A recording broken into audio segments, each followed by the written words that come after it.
Taip, Gvidai, dėl fleksimo signalų forsavimo. Pagrindinio meniu turi 4 langus. Tai yra parameters, measurement, options ir special functions. Kad paforsuoti signalą, turi eiti į options, spaudi enter. Tada tavo atveju pas mumis yra aktyvuoti 2 kanalai.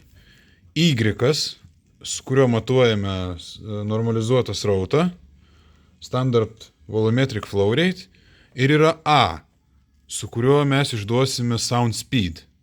Tai šiuo atveju tu išsirink Y kanalą, pas mane, sakykim, čia, tu išsirink Y kanalą, tada išsirenki outputs, spaudi enter, ir pas tave turi degti current I1 Y.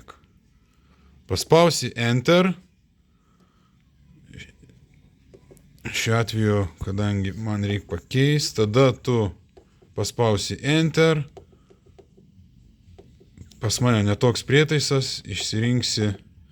Čia turi pas tave būti standard volumetric flow rate, spausi enter, values, 420, other value, 3,5 čionais yra klaidos režimu, enter, sign, tada bus pas mumis šičias rautas nuo minus 6000 iki plus 6000, tada parodys, kurie terminalai, spaudžiam enter ir test signal, pasirinkam yes. Tada šičia tu išsirenki, kokius nori, kokį signalą forsinti, kaip pavyzdys 4 mA ir spaudi enter. Ir jisai tuo metu pas tave dabar fleksimas turi išduoti 4 mA. Jeigu nori paforsuoti kitą srovę, tada renkiesi repeat ir renkiesi, pavyzdžiui, 8 mA enter. Taip gali eiti per visą grandinę, kiek tau patogu. Kai tu jau baigi, spaudi finish. Tada test measurement range. Jeigu norima, galima tą patį atlikti su srautu, bet manau, užteks tik tai su srovė. Šiuo atveju aš nenoriu atlikti dar kartą su srautu, tai spaudžiu no ir viskas. Tada išeinam iš čia, iš Y kanalo, tada tam pačiam options susirandam channel A. Ir pasirenkam outputs. Channel A pas tave turi degti I2A. Tada išsirenkam sound speed.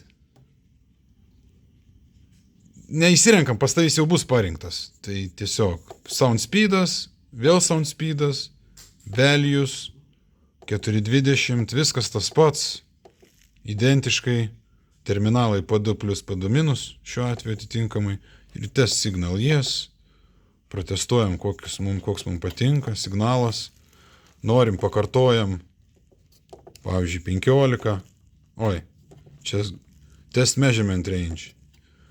Jeigu norim, dar galim ir šiuo atveju test signal, sakykim, miliamperus patikrinam, finish, galim tada dar srautą patikrint, tai yra sound speedą, mūsų atveju yra 1200, 1600, pavyzdžiui, užsirenkam 1200,